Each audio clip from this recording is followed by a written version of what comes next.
Massive cloud on collision course with the Milky Way, presented by Science at NASA. In 1963, an astronomy student named Gail Smith, working at an observatory in the Netherlands, discovered something odd. A massive cloud of gas orbiting the Milky Way galaxy. Smith's cloud contained enough gas to make 2 million stars, the size of our own sun, and it was moving through space at 700,000 miles per hour. For the next 40-plus years, the cloud remained a curiosity, one of a growing number of so-called high-velocity clouds circling the Milky Way. Interesting, but not sensational. Then something changed. In the mid-2000s, radio astronomer Jay Lockman and colleagues took a closer look at Smith's cloud using the Green Bank Radio Telescope in West Virginia, and they were able to calculate the cloud's orbit. Smith's cloud, it turns out, is on a collision course with the Milky Way. 30 million years from now, give or take a few million years, it will crash into the Perseus arm of our galaxy. The impact will compress clouds of gas in that spiral arm, causing a brilliant burst of star formation. There's no real danger to the Milky Way. Smith's cloud is minuscule compared to the gigantic spiral of stars that make up the backbone of our galaxy.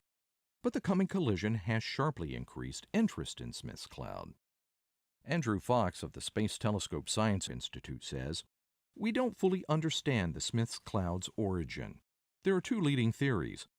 One is that it was blown out of the Milky Way, perhaps by a cluster of supernova explosions. The other is that the Smith cloud is an extragalactic object that has been captured by the Milky Way." To investigate these theories, Fox and colleagues recently peered into the cloud using the Hubble Space Telescope's Cosmic Origin Spectrograph. One of the elements they found was sulfur, absorbing ultraviolet light from the bright cores of 3 galaxies far beyond the cloud. By analyzing the amount of light Smith's cloud absorbs, the astronomers were able to measure the abundance of sulfur in the cloud. Fox says, the abundance of sulfur in Smith's cloud is similar to the abundance of sulfur in the outer disk of our own Milky Way. This means we have a family relationship. He says the cloud appears to have been ejected from within the Milky Way and is now falling back. The cloud is fragmenting and evaporating as it plows through a halo of diffuse gas surrounding our galaxy. It's basically falling apart. This means that not all of the material in Smith's cloud will survive to form new stars. But if it does survive, or some part of it does, it should produce an impressive burst of star formation. While Fox's work has cleared up some of the mystery of the Smith cloud, many questions remain. What calamitous event could have catapulted it from the Milky Way's disk, and how did it remain intact? These are questions for future research.